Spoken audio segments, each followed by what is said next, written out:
Ulei Munini wa Musumbi Mutongoi wa chama cha DCP Rigathi Gachagua Niwaumania Vanene Uneeni wa Musumbi Dr. William Ruto wa Kana Ateti Nimaendee na Kuvangithya Undu wa Kumung'Uthula Utongoi ni Gachagua Ayasya Kana Ulei Nimaendee Kumuvetanga Kivilani kwa Nzia ya Kula Mwakani wa 2007 Ateo Avange Kutia wia kwa ngenda yake mwene ainena na andiki mama ubo Karen Musina wa ilobi Gachagua ni wa kule Musumbi Dr. William Ruto kwekana na wo na kuthukuma kana kuthinikia maundu ala Kenya Meenda na kwitha maisukuma Ayasya kana Musumbi Ruto enda kutumia Uneeni wa Kanabe Amwe kwenda Kumung'Uthula nikenda kumakwatithia Ateti ana na kumasikatia ungwa mutalatala wa mamaika na Terrorism Act. Angelina Mose no kutweleza.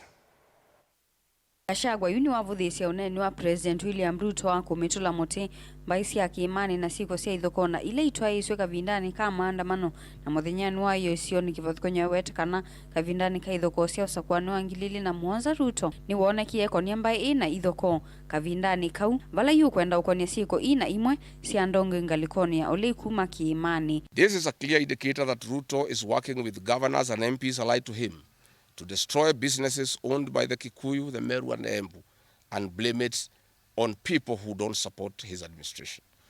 This is a tactic that was used by the colonialists with collaborators who searched earth policy and torched buildings and businesses and blamed it on the Mau Mau.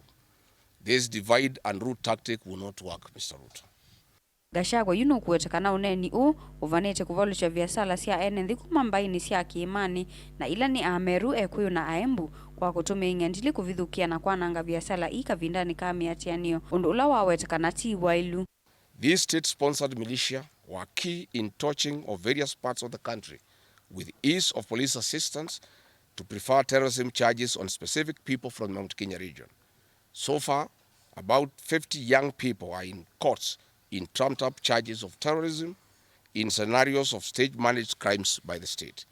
Again, this is a clear onslaught on the Kikuyu nation. A case in point, when a police station in Mawego in Homa Bay County was torched, the suspects for that particular crime have been charged with arson. But when a police station is alleged to have been torched in Kiambu, suspects from the Kikuyu nation are charged with terrorism charges. This is serious ethnic profiling.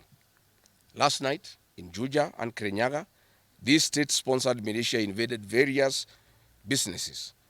Luckily, in Kirinyaga, after wananchi went to Sagana police station and they refused to act, saying they had orders from above not to interfere, the people organized themselves and repulsed the militia. Kaitina Uneeni wa President William Ruto na ula waumia munthia ikoni ithoko ii na avinzani make kuma kiimani kwa kutumia nzangili kwa nangamali ya mwenenthi awetekana ithoko ii vikia kuvalusha Utongoi wake vala yu Rigathi wa mukulia vikia kuthukisya kio cha enenthi na kuthinikia mavata mova andu va kumia Uneeni ta u. We want to advise you that the one-term movement is not getting you out of power outside the Constitution. Mr. President, nobody wants to throw you.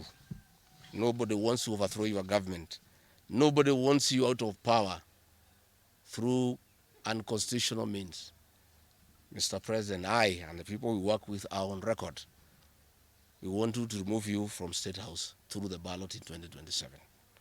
This narrative you are creating that there is an attempt to overthrow your government is for you to have the opportunity to use the Terrorism Act to profile communities and to persecute leaders who are opposed to your administration. Gilivote ya vilingi wa mauvoni tawa Angelina Mose.